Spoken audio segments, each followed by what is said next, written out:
है बच्चों। चलिए हम लोग एक और सवाल से आपको रूबरू कराते हैं। इसको कैसे शॉर्टकट में एग्जाम में हल करेंगे बिना कलम चलाए। कुछ नहीं करना होता है, इस टाइप के सवाल को अच्छे से देख लीजिए। परिमेय संख्याओं, 3 परिमेय संख्याओं को आरोही क्रम में लिखना है। 4 विकल्प आपके पास दिए गए हों तो चारों विकल्पों में सबसे पहले क्या करना है आपको, हर को जो है धनात्मक बना लेना है। तो इसके लिए कुछ नहीं, सीधे उठा के ऊपर फेंक दीजिए, ये आ जाएगा। फेंकने का सही है कि ऋण 1 से ऊपर नीचे गुणा किया जाता है। तो बार बार वही बोलने से अच्छा है कि जब मन करे जहां जरूरत पड़े वहां ऊपर नीचे ऑब्जेक्टिव में कर लीजिए। इसको ऊपर फेंका, 9 21 3 का एलसीएम डायरेक्ट निकाल लीजिए। इसका एलसीएम फटाक से 63 आ जाएगा, मन में आ गया। 9 से 63 को भाग दीजिए, 9 सत्ते। इसके बाद हरों को समान बना लीजिए।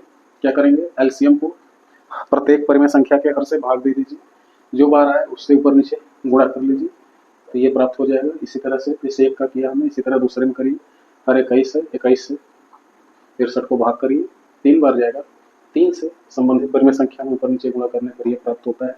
इसी तरीके से लास्ट वाले में किया हमने, इसका 3 है, हर एलसीएम को 3 से डिवाइड किए, 21 आया, 21 से अंश और हर में गुणा करके इस तरह से प्राप्त कर लिया, तो हमें ये प्राप्त हो जाता है। इस तरह से आरोही क्रम में कहा हो तो आरोही क्रम में इसे अरेंज कर लीजिए, अवरोही क्रम में कहा हो तो आरोही क्रम में अरेंज करके, और जो भी आरोही क्रम बना हुआ है या अवरोही क्रम बना हुआ है उसके संगत परिमेय संख्या को ले आकर के यहाँ फिट कर दीजिए उसी पर क्रम में, तो आपको अभिष्ट उत्तर मिल जाएगा और ऑप्शन से टैली करा दीजिए। तो यहाँ जगह आरोही क्रम में, तो आरोही क्रम में हमने देखिए अंशों को आरोही क्रम में लगाने पर तो ऋण 49 है, ऋण 15 है, ऋण 42 है। पूर्णांक वाले चैप्टर में पढ़ा होगा आप लोगों ने कि शून्य के संख्या रेखा पर शून्य के जो जितना नजदीक रहता है वो उतना बड़ा होता है। आरोही क्रम कहा है, इसका मतलब होता है बढ़ते हुए क्रम में। तो सबसे पहले हम लोग सबसे छोटा लिखेंगे। सबसे छोटा कौन सा है, शून्य से कौन सबसे ज्यादा दूर है, ये दूर है, तो ये सबसे पहले आएगा। इसके बाद ये आएगा, सबसे लास्ट में ये आएगा, ये सबसे बड़ा है। ये बीच में है, ये सबसे छोटा है। तो देखिए 49 कहाँ है, यहाँ है।